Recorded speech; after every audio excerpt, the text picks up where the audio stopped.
This is class number 3 of the new God image.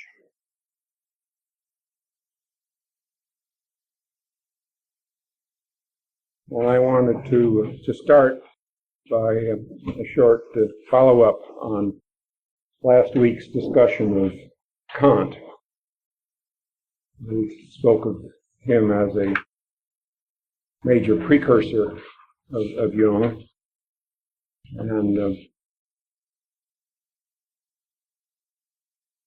I wanted to give you a chain of 3 subsequent significant figures that passed the Kantian torch along, so to speak, to be picked up by Jung.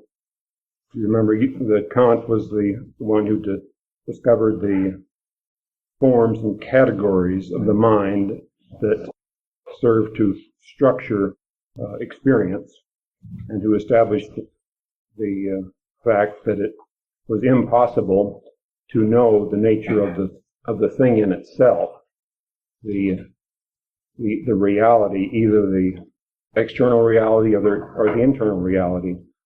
That all we could know would be the psychic representations of the thing in itself.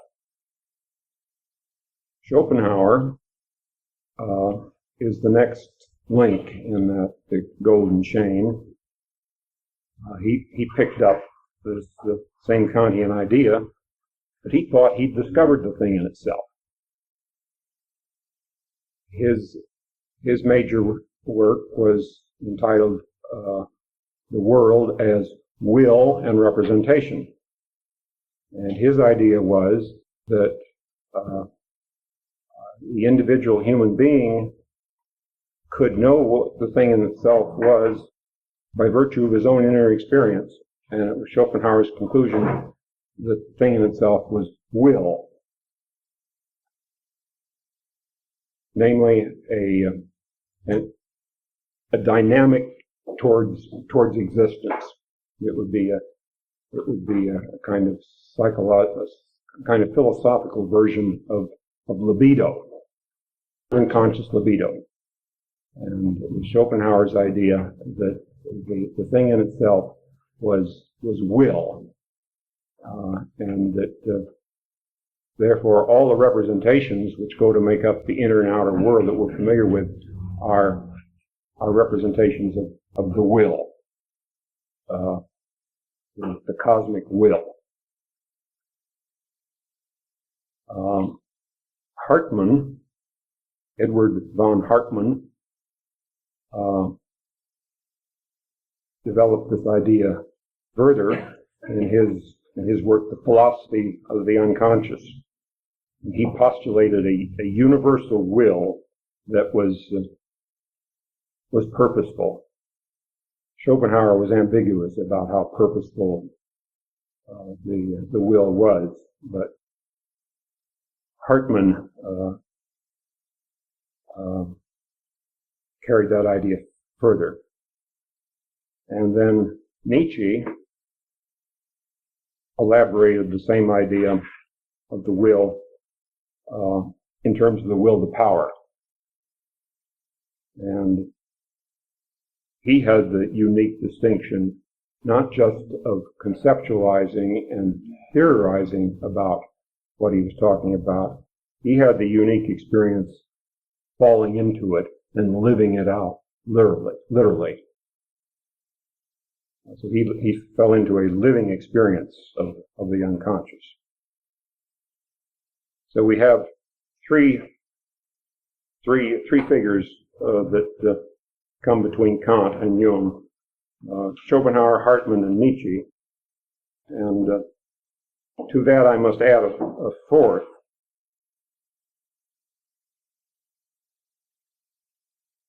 Carl Gustav Carus, who was not a philosopher. He was a physician and a student of animal psychology. And he was almost exactly contemporary with Schopenhauer. And his book, Psyche, defined psychology as the science of the soul's development going from the unconscious to the conscious. That book was published in German in 1846, but you can get a neat little summary of it if you're interested in Ellenberger's The Discovery of the Unconscious, which is a good source book. But Karras is a significant figure. Jung alludes to him several times because Hartmann got good many of his ideas from Karras. He took over Schopenhauer, but Karras was an additional figure. These four people then are significant figures. Jung lends them retrospective luster, so to speak, because their dignity lies in the fact that they were significant precursors of him.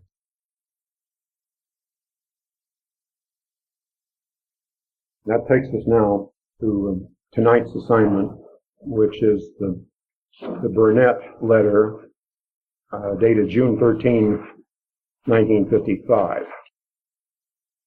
It was a reply to a book that the author, Pastor Walter Burnett, had sent to Jung, and a book of his, and the title of it was The Content and Boundaries of Religious Experience. So here was a pastor who was venturing to talk about religious experience, and he sent his book to Jung, and that was the occasion for Jung to give us a fine, lengthy discourse on that subject himself. And as usual, I want to go through several items to elaborate the letter.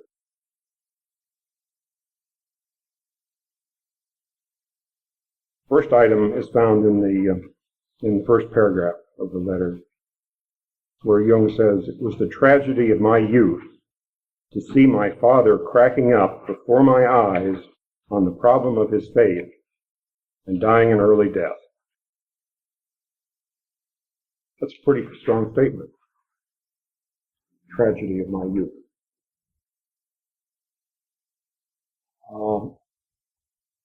I consider that a very important remark on Jung's part, not just because of the personal reference that it has, so far as the personal effect it had on Jung, but probably more importantly, because what he was witnessing in his father's experience was the whole collective phenomenon of Western society that was taking place at the same time, the latter half of the 19th century. Our whole civilization was cracking up over the problem of its faith. It was exactly at this time that Nietzsche had arrived at the realization that God is dead. It was exactly at this time that Matthew Arnold speaks in lachrymose terms in his poem Dover Beach about the ebbing of the sea of faith. And it's just at this time, the second half of the 19th century, that Matthew Arnold wrote a poem that puts it all in a nutshell. He titled the poem Stanzas from the Grand Chartreuse. Grand Chartreuse is a famous monastery in France. And Matthew Arnold had visited the monastery, and he speaks to the monks, to the anchorites, rhetorically in this poem, stanzas from the Grand Chartreuse. And I want to read you just three of those stanzas to illustrate how the 19th century was cracking up over the problem of its faith. Forgive me, masters of the mind. He's talking to the monks. Forgive me, masters of the mind, at whose behest I long ago so much unlearnt, so much resigned. I come not here to be your foe. I seek these anchorites not in ruth, to curse and to deny your truth. Not as their friend or child I speak, but as, on some far northern strand, thinking of his own gods, a Greek in pity and mournful awe might stand before some fallen runic stone, for both were faiths and both are gone.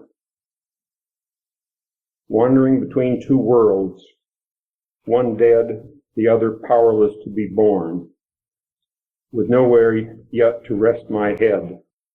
Like these on earth I wait for long. Their faith, my tears, the world deride. I come to shed them at your side. It's the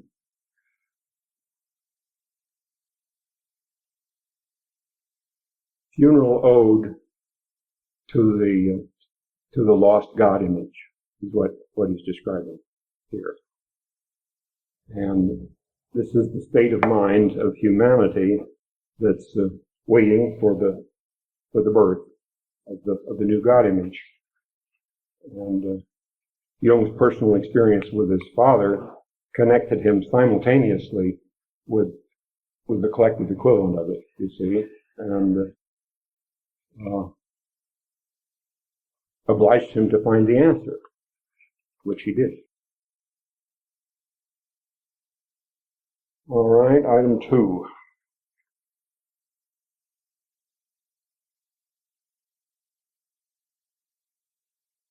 Still the long first paragraph on page 257. And says he was thrown back on experience alone, and he says, always Paul's experience on the road to Damascus hovered before me. And I asked myself how his fate would have fallen out but for his vision. Yet this experience came upon him while he was blindly pursuing his own way. As a young man, I drew the conclusion that you must obviously fulfill your destiny in order to get to the point where a gift of grace might happen along. But I was far from certain, and I always kept the possibility in mind that on this road I might end up in a black hole. We have a lot of evidence that the Apostle Paul was a very important figure to Jung. Checking out the index of the letters alone, I found that there are 25 references to Paul just in the 2 volumes of the letters. And there are a lot of references in the collected works as well. So since Jung put so much stock in this particular experience of Paul on the road to Damascus, I thought it would be worthwhile our reflecting on it for a few minutes. The basic text is found in the 26th chapter of Acts, verses 9 to 18. And I'll read it to you in the Jerusalem Bible version. This is Paul talking. I once thought it was my duty to use every means to oppose the name of Jesus the Nazarene. This I did in Jerusalem. I myself threw many of the saints into prison, acting on authority from the chief priests, and when they were sentenced to death, I cast my vote against them. I often went round the synagogues inflicting penalties, trying in this way to force them to renounce their faith. My fury against them was so extreme, I even pursued them into foreign cities. On one such expedition, I was going to Damascus, armed with full powers and a commission from the chief priests. And at midday, as I was on my way, I saw a light, brighter than the sun, come down from heaven. It shone brilliantly round me and my fellow travelers. We all fell to the ground, and I heard a voice saying to me in Hebrew, "Saul, Saul, why are you persecuting me? It's hard for you, kicking like this against the goad." Then I said, "Who are you, Lord?" And the Lord answered, "I am Jesus, and you are persecuting me. But get up and stand on your feet, for I have appeared to you for this reason, to appoint you as my servant and as witness of this vision in which you have seen me, and of others in which I shall appear to you. I shall deliver you from the people and from the pagans, to whom I am sending you, to open their eyes, so that they may turn from darkness to light." That's the basic image. And I see the idea that Jung is expressing as he takes this example seriously. The idea is follow your libido wherever it takes you. You see, Paul, whose original name was Saul, his libido took him into a hatred of the Christians. And he poured himself into it with everything that he had. And this is what Jung decided he would do. Because the example implied to him that if it takes you on the wrong course, nature will correct you. That's a little bit of faith operating there. But see, the idea is, even if one gets into trouble by with following one's libido, with all the conviction at one's disposal, even so, it will be your trouble. It won't be somebody else's trouble. It'll be your experience. It'll belong to your reality. Now, I don't think I need to emphasize the fact that that's a kind of dangerous doctrine. But that's what he's saying.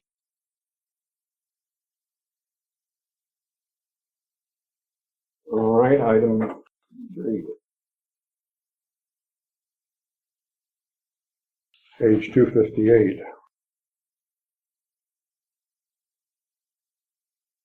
The only way open to me was the experience of religious realities, which I had to accept without regard to their truth.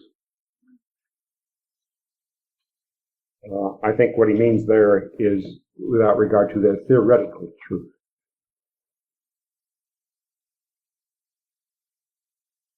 In this matter, I had no criterion except the fact that they seemed meaningful to me. The only way open to me was the experience of religious realities. Now that requires us to ask, what are religious realities? What's he talking about?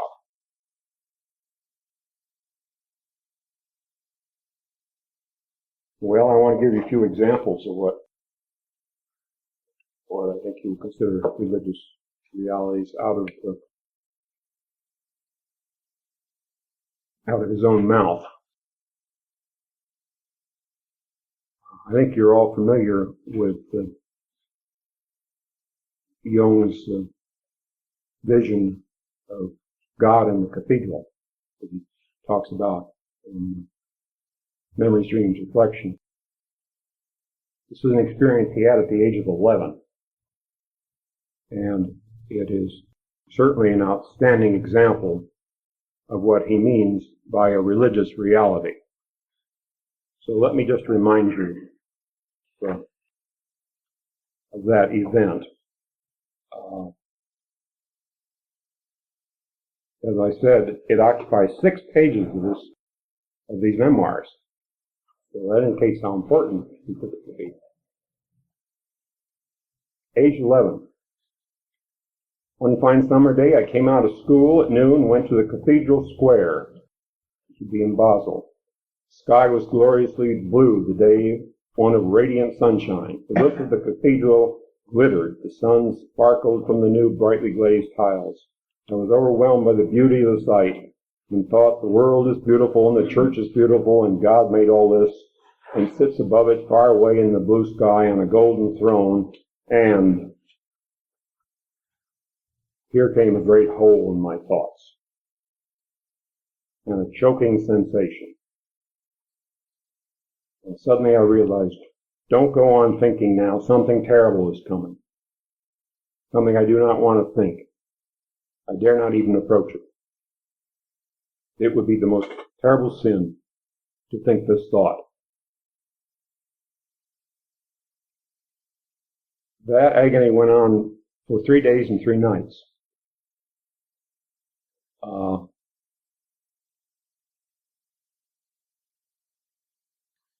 And several pages.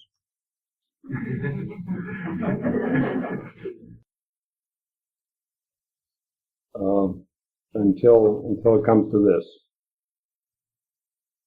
God knows I can't resist much longer. He doesn't help me. He could easily lift this compulsion from me, but he's not going to. Thought it over and over and arrived at the same conclusion. Obviously, God also desires me to show courage. I thought, if that's so, and I go through with it, then he will give me his grace and illumination. I gathered all my courage, as though I were about to leap forthwith into hellfire, and let the thought come. I saw before me the cathedral, the blue sky. God sits on his golden throne high above the world, and from under the throne an enormous turd falls upon the sparkling new roof, shatters it, and breaks the walls of the cathedral asunder. So that was it. I felt an enormous and indescribable relief. Instead of damnation, grace had come upon me, an unutterable bliss. I wept for happiness and gratitude. Well, that would be an example of a religious reality. You see, the experience of a religious reality. But how many people, let alone how many 11-year-olds, how many people would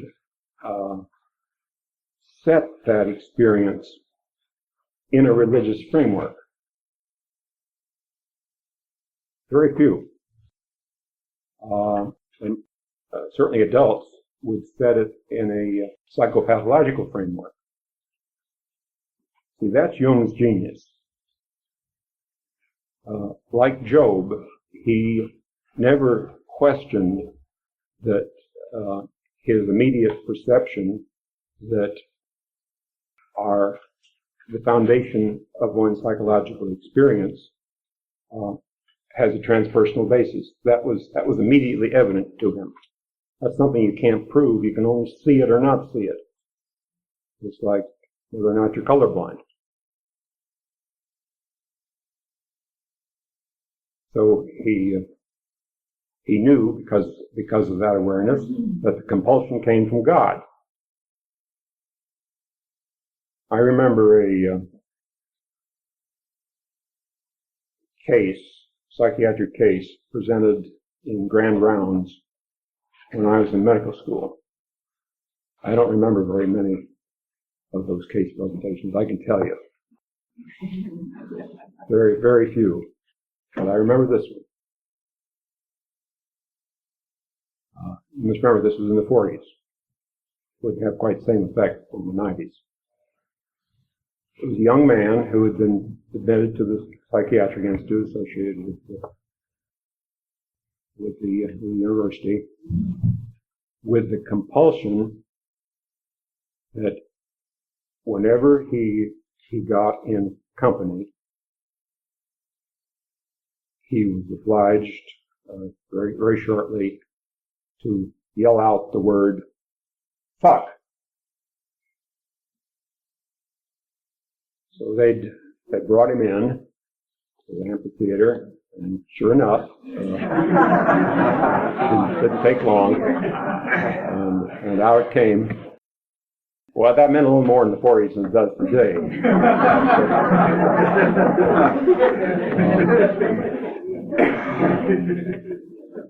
None of the psychiatrists who discussed that case brought up the possibility that compulsion might have come from God. But you get the point, I think. There's another example that Jung talks about in the Terry Lectures.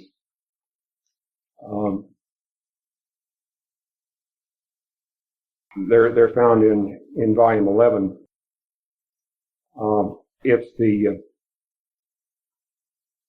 Talks about a patient who had an imaginary cancer, and no matter how much reassurance he got from medical doctors that he was physically fine, he could acknowledge that very, very well, I don't have cancer, but I think I have cancer. And Jung says about this that it would be demoralizing to interpret this in such a fashion to indicate that he's imagining that he has cancer. He's doing no such a thing. He's not imagining it. He doesn't choose to have such an idea. The idea is forced upon him. And therefore, Jung says it's much better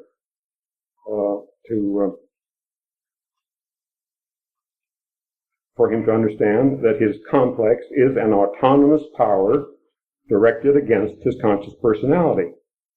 So we could say that it comes from God, from the God image.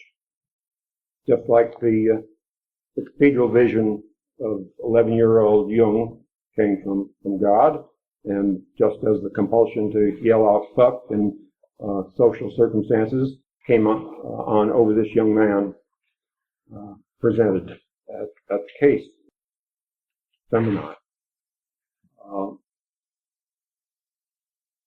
This is the way to understand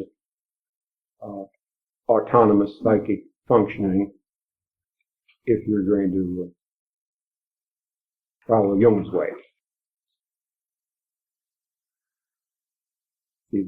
These are the religious realities that Jung is talking about. They are the inner and outer experiences that astound or contradict the ego. They may be positive experiences in which one feels he's bathed in divine grace, or they may be negative experiences which contradict all of one's dearest plans and intentions and have even a kind of diabolical quality to them. I use that word purposely because it derives from the Greek word for devil, diabolos, which means to throw across, to accuse. So the devil is one who throws something across one's path to make one stumble or to arrest one's movement.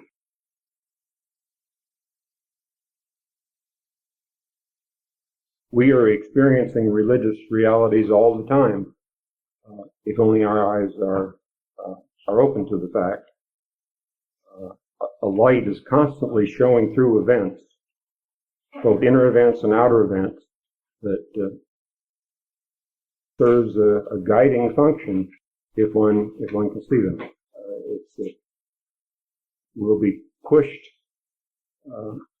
towards certain things and away from other things if we are alert to perceive the guidance. And they're all examples of religious reality. Oh.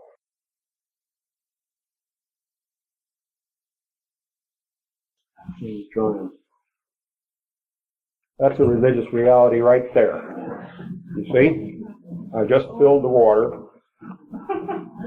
That is a religious reality. I did not intend to do that. This is a living example of speak of the devil.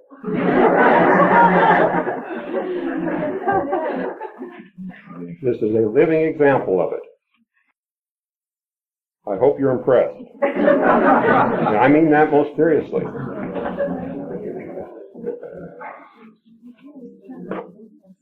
Thank you. That's very good. You see, it's a serious matter. It's really a serious matter. When something like this happens, that's trivial in itself, but it underlines what's being talked about. It's desperately serious because little mistakes can cost one his life, you know. You just step the wrong place at the wrong time. That's all it takes. Okay. We'll go on to the next item.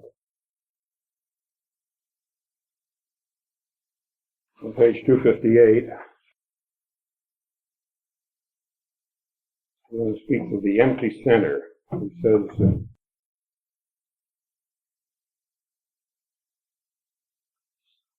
and gradually develops conviction that what is experienced is an endless approximation.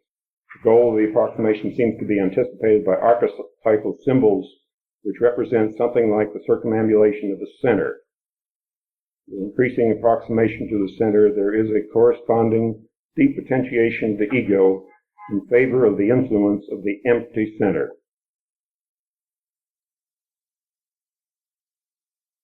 And then on the next page, he says the ego has to acknowledge many gods before it attains the center where no god helps it any longer against another god.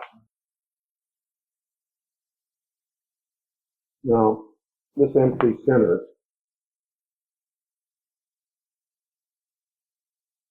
is what one encounters following the crack up of the containment in a traditional religious belief.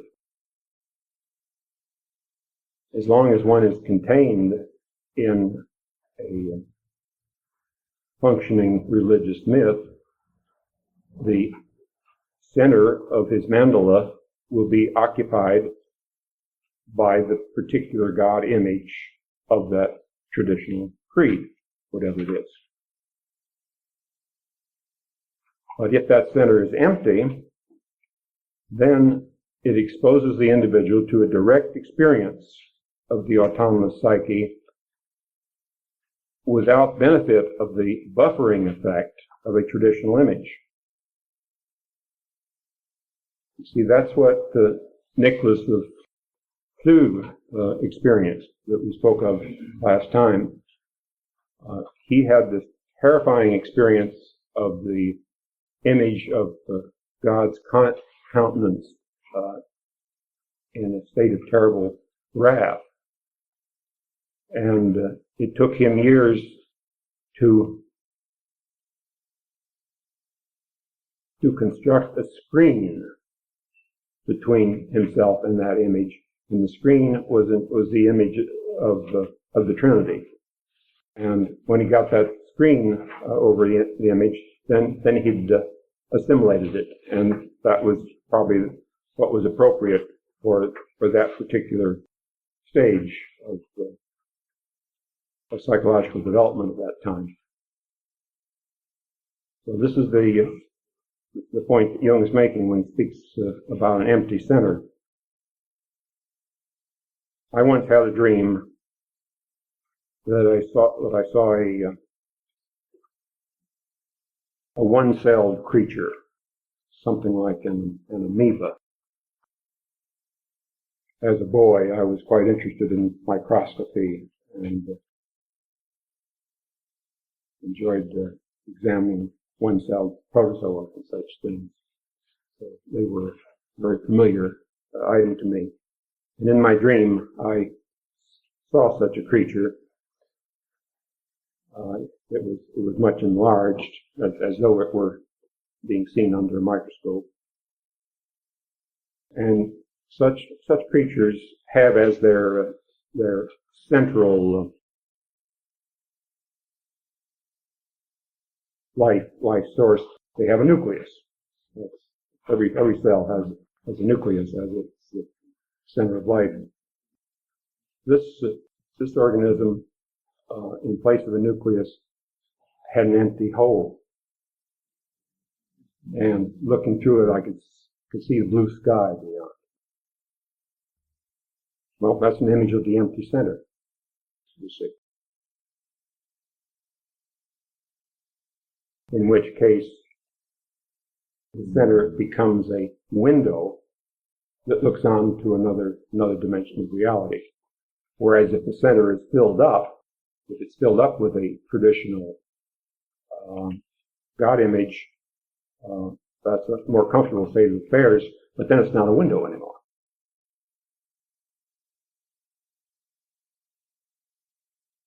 Next item, page 259. It says the whole course of individuation is dialectical, and the so-called end is the confrontation of the ego with the emptiness of the center. And here the limit of possible experience is reached. The ego dissolves as the reference point of cognition. It cannot coincide with the center, otherwise we would be insensible. That is to say, the extinction of the ego is at best an endless approximation. But if the ego usurps the center, it loses its object. In parentheses, inflation. He speaks of the importance of dialectic. Consciousness is based on a process of dialectic. Dialectic derives from two Greek words, dia, meaning across, and legein, meaning to speak. So dialectic means speaking across between two things. It requires a two-ness to take place. If the ego usurps the center, it loses its object. I think that's a very profound statement that's worth some reflection. You see, there is a tendency for the modern mind, if it finds an empty center, to just rush in and fill it up, because nature abhors the vacuum. So if the center is unoccupied, the ego moves in. It's like any army patrol. If the territory isn't occupied, you move in and occupy it. And that's what's happened to the modern mind. And as Jung says in the parenthesis, this is inflation. But it can be quite a subtle intellectual form of inflation. And the result of it is, as Jung says, the ego loses its object. Well, what is its object? What he means is that the ego loses its internal object. It loses the realization that there is an inner center that stands over and against the ego as something separate from it. That's the object that's lost. And if the ego usurps the empty center, then it feels the way Jung describes picturesquely in another place, just like the creator all alone with his creation. See, the ego usurps the prerogatives of the center and assumes it's the creator of its own being. Then in the next paragraph, still on page 259, Jung says the archetype is increasingly detached from its dynamic background, gradually turned into a purely intellectual formula. In this way, it is neutralized, and you can then say that one can live with it quite well. He's evidently quoting something that Burnett had said in his book there. This is the conclusion one reaches when the ego has usurped the center. Then the archetypal reality that stands over and against the ego turns into a purely intellectual formula and is neutralized. See, an example of this abstraction process is what happened to the original Homeric experience. Remember, I spoke a couple of times ago about the Homeric world of the Iliad, in which the presence of the deities on the battlefield was experienced as immediate reality. It was they were living religious realities. Those weren't just poetic constructs of Homer. Those were accurate depictions of the way the early Greeks experienced existence. If a modern poet did it, it would be poetic license, but not for those primitive Greeks. But look what's happened. Those same experiences, which were originally recognized as being associated with the living presence of the deities, have in the modern mind been interpreted as nothing but the emotions of the warriors who happen to be engaged in battle. So we have the concept of a personal emotion which becomes an abstraction which neutralizes the experience of the divinity, you see. And that happens throughout all areas of human experience. I just use this as one example. That's what the modern mind does with all the living presences that the primitive perceives as immediately engaging him. Which is not to say that development wasn't necessary, because it brought about a huge ego development, and it now allows the archetypal realities to be experienced on an entirely different level.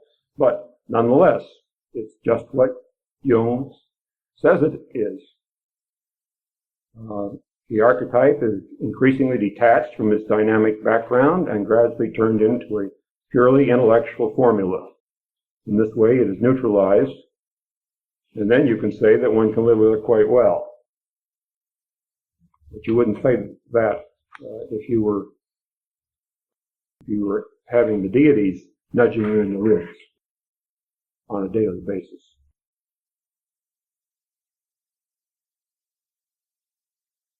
Okay, I have a couple more items, but I'm going to stop with that since our time is up, and I'll finish them up next time. Mm-hmm. One thing that just occurred to me, Ed, as you were talking about this neutralization of the experience of the deity versus the actual impact, what came into my mind was the experience of watching a documentary about men who had participated in the massacre at My Lai. And there was one man who was interviewed in particular who absolutely grabbed, I think, every viewer's attention. And he kept a kind of a record of news reportage of what had taken place. And this man was absolutely tormented with anxiety. He couldn't sit still. As he talked about the experience, it absolutely had taken over his life. And he kept on referring to this album where he kept all of these scraps of newspaper reportage and whatever, and said, I can't bear it, but this is my life. I can't bear it, but this is my life. And I guess what occurs to me is that he really was, he had gotten caught in that incredible violence of the unconscious God, whatever you want to call it. And that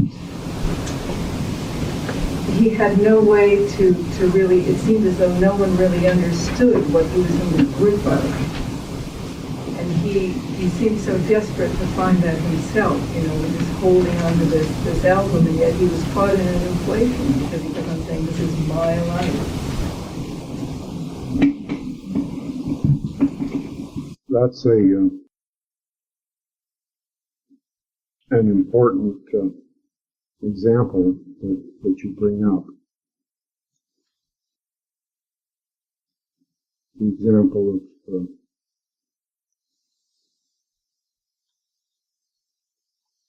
the traumatic complexes from battle experiences. I don't have any personal first-hand experience with that type of case.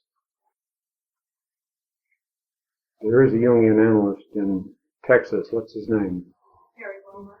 Yeah, Wilmer, who has done work with these patients.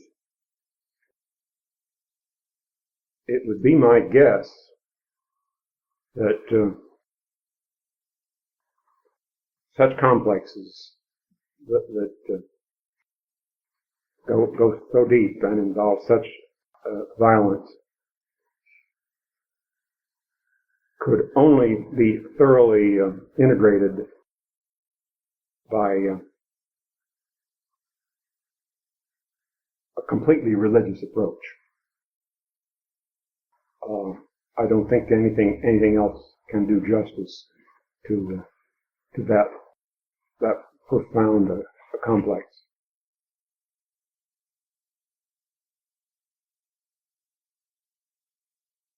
I would need to see what the dream material in such cases would present, but I am convinced that would be required to integrate it, because it's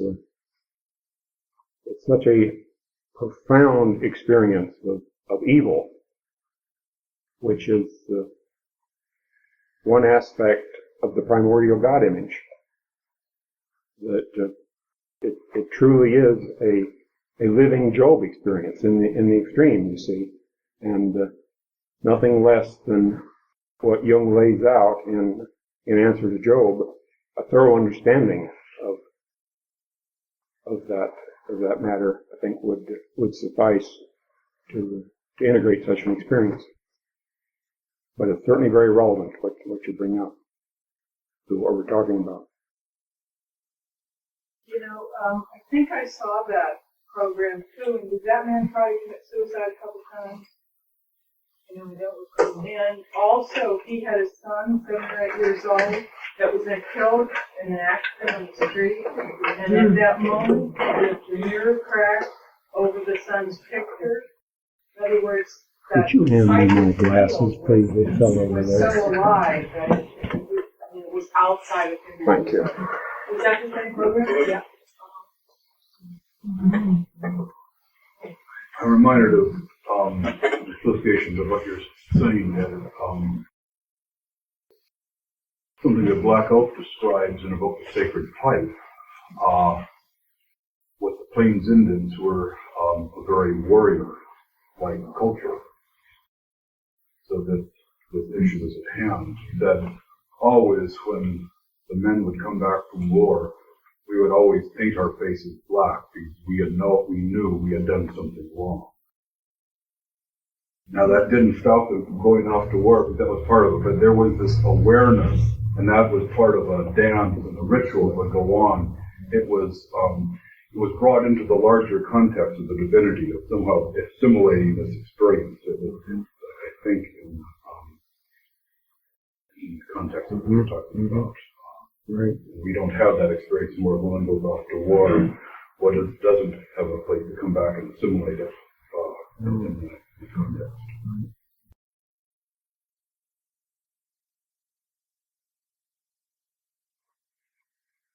What I'm most concerned that you really get thoroughly is what's meant by the phrase the experience of religious realities.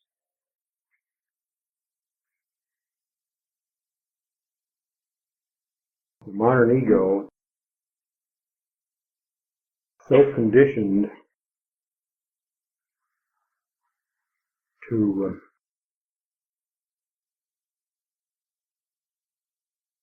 take personal responsibility for everything that happens to it, that it's hard to recognize religious realities when we're hit over the head with them. Religious realities just mean realities that derive from a inner, purposeful, non-ego origin. That's what they mean. That's what religious realities are. Mm-hmm. I was thinking about your still water there and how you were talking about how serious this is. That when this kind of credo container falls and cracks, that it can lead to the ego confronting the demonic. That can come in. And that is serious. That's right. That was a little example of the demonic. Right. It spilled my water. That was the last thing I wanted. To have to interrupt everything I'm doing and start mopping up water. It's a wonderful example of what I'm talking about. When that happens in analysis, though, that's really quite unsettling and terrifying. That's the nature of religious realities. You see, they unsettle. That's what demonstrates that they're religious.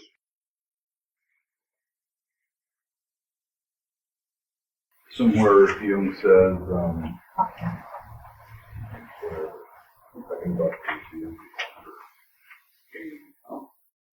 that the church is so important because it helps protect people from God. Mm-hmm. And it always strikes me that what is being said there is so extraordinary, and what is implied, which is what you're talking about, is so extraordinary. Mm-hmm. When you were talking about that empty center, I thought about another letter that Jung writes about noise and how that the ego fills up that emptiness. He says here on page 389, noise is welcome because it drowns the inner instinctive warning. Fear seeks noisy company. and pandemonium to scare away the demons. It's a wonderful letter about the noise that has increased in our society and how we're so afraid to have the silence. I made me think that it's a wonderful letter on page 388, 389.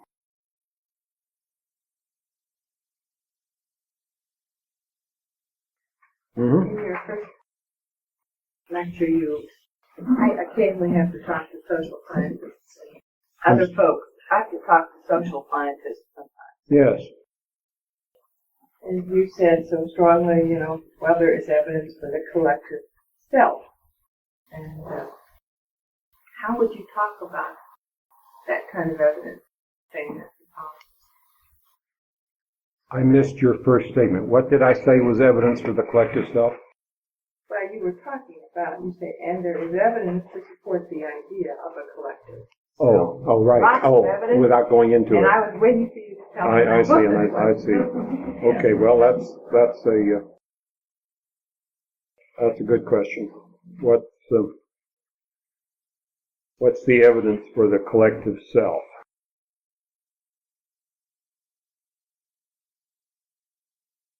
See, the most obvious evidence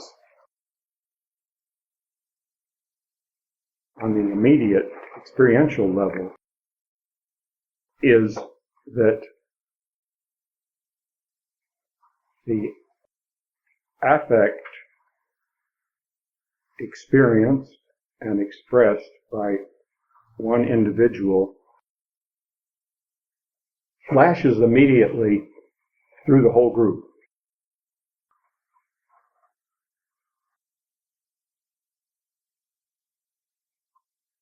I can't generate artificially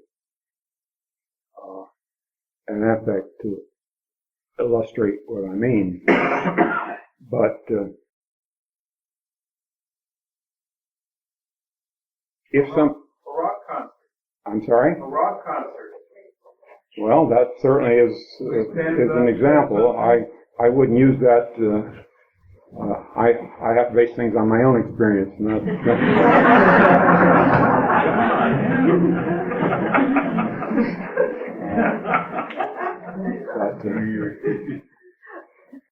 As an outside observer, it does look like something like that.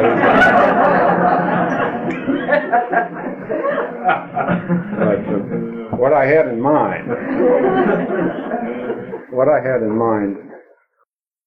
supposing for some reason or another, I were to suddenly become enraged. Everyone in the room would immediately be shook by that affect. There wouldn't be a single calm person in the room. And that would be true of anybody who, if one of you suddenly had an acute psychosis and got up and started screaming, we'd all be struck immediately. You see, that demonstrates, we feel it right in the chest. That demonstrates the fact that there's a psychic interconnection. That we are all aspects of a larger organism. And I take such phenomena as examples of the fact that there's a collective self. Of course, there's much more. There's more intellectual examples of the same thing. The very phenomenon of language demonstrates a collective self. The fact that we can communicate, but that's a little more subtle. And the fact that the existence of archetypes, the common patterns in spite of the fact that the form of the archetype may be filled with different specific content. We all share the same formal structure, and that demonstrates that the psyche is something we share collectively in common. You know, one of the ideas of the sociologist, I believe it was Durkheim, that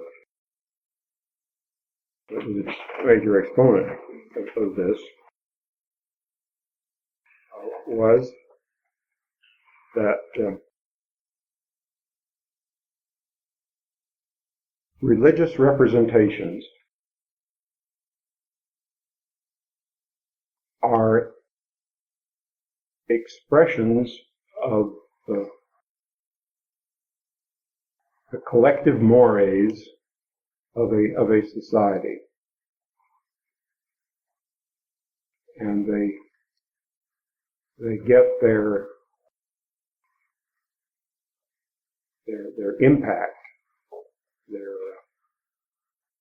their sense of power from the fact that they are social or collective entities. That idea would be illustrated in the saying, for instance, vox populi, vox Dei. The voice of the people is the voice of God.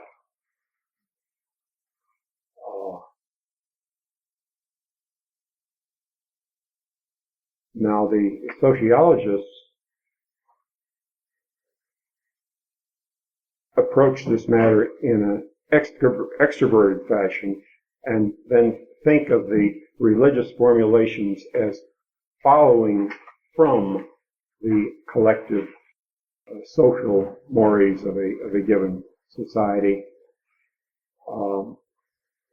and therefore they miss the innate archetypal dynamic of the entities themselves. They think of them as derived from the sociological behavior. But there's certainly a partial truth in that. The way the psychologist would be more likely to put it would be that the collective behavior is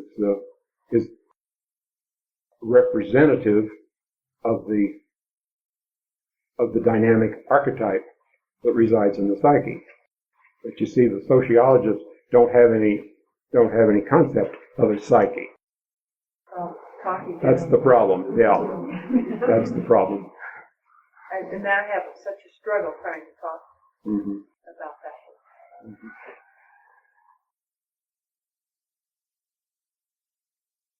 Mm-hmm.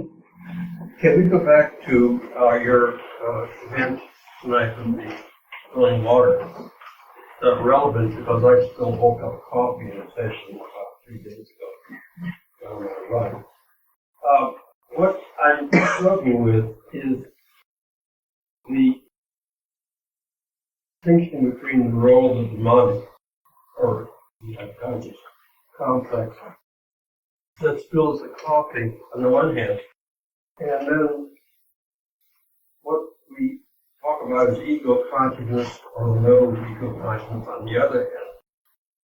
When I spilled the coffee, I went into a kind of a angered myself for not being more conscious, not aware where I put the cup down on the coffee table, so I think, and blamed myself for it because I thought I should have been more conscious.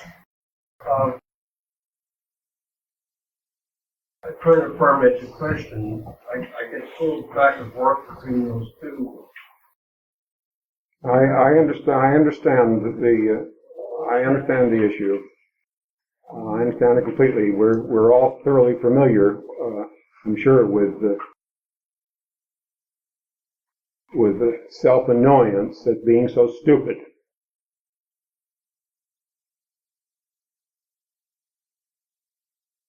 But you see, on this particular occasion, I wasn't troubled with that. I immediately recognized it as a gift.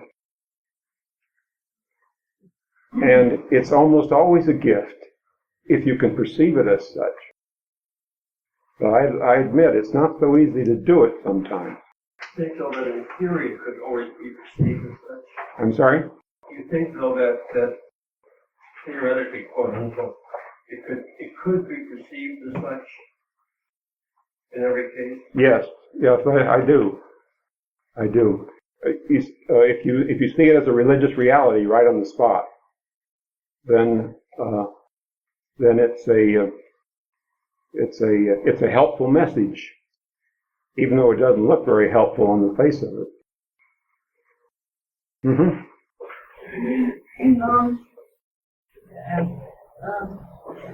Something happened this week that reminded me of my first experience of confronting a delusional transfer and the onset of it and the bigness of it, and one that ended up not being moved. It was sort of sudden onset and then a very quick termination. Something happens when you want to do that. And what in terms of what you're saying, certainly for me in the consulting, that was a kind of initiatory experience of the autonomous psyche. That something happened so quickly, unexpectedly. You're talking about a patient Yes. that had a sudden delusional transference and it overwhelmed him or her and had to terminate and run away from it. Yes. Yeah. It's a good example. It came out in your speech, too. You said onset instead of onset.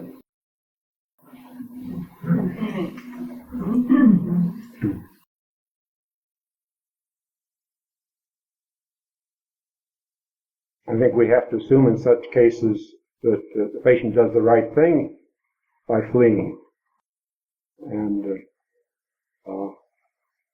realizing that one won't run after her and say, oh, come back, I'll make things a little easier for you. That would be the autonomous psyche speaking loud and clear. Mm-hmm. Very loud and very clear. Mm-hmm.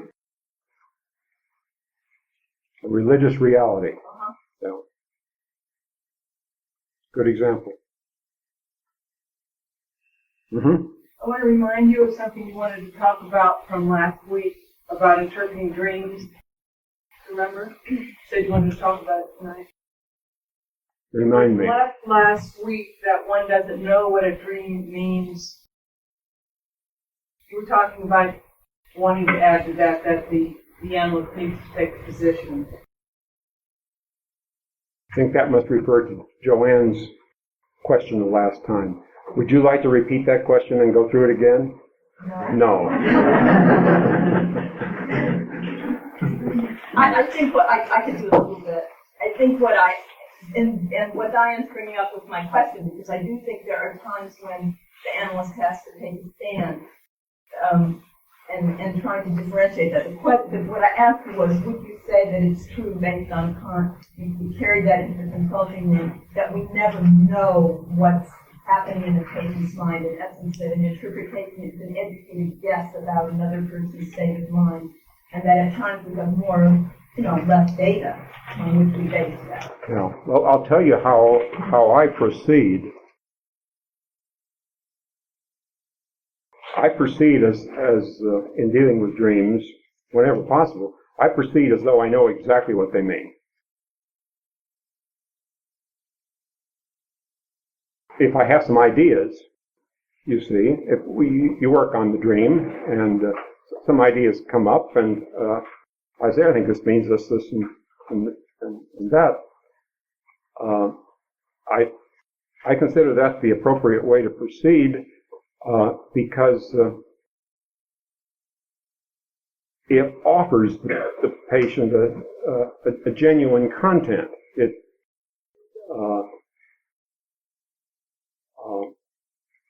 But I'm not identified with what I think it means. And I watch very closely how the dreamer responds. if their eyes light up, that means I'm on the right track. If their eyes glaze over, that means I'm not.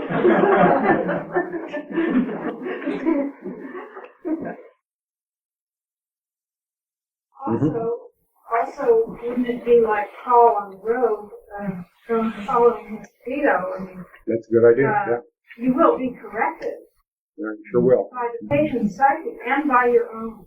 Mm-hmm. So that's always freeing. I mean, it's dangerous, and difficult, but it's freeing to be able to travel with your libido in dream interpretation that way. Well, it makes a real dialectic. Exactly, it does. Furthermore, I consider one of the functions of the analyst to provide molds or structures to contain the formless stuff that is emerging from the unconscious, you see. To give it something that can hold it in consciousness that's meaningful. And if you don't have such forms to offer, whatever comes up sinks back down again because it doesn't have any way to coagulate. Well, we'll stop then.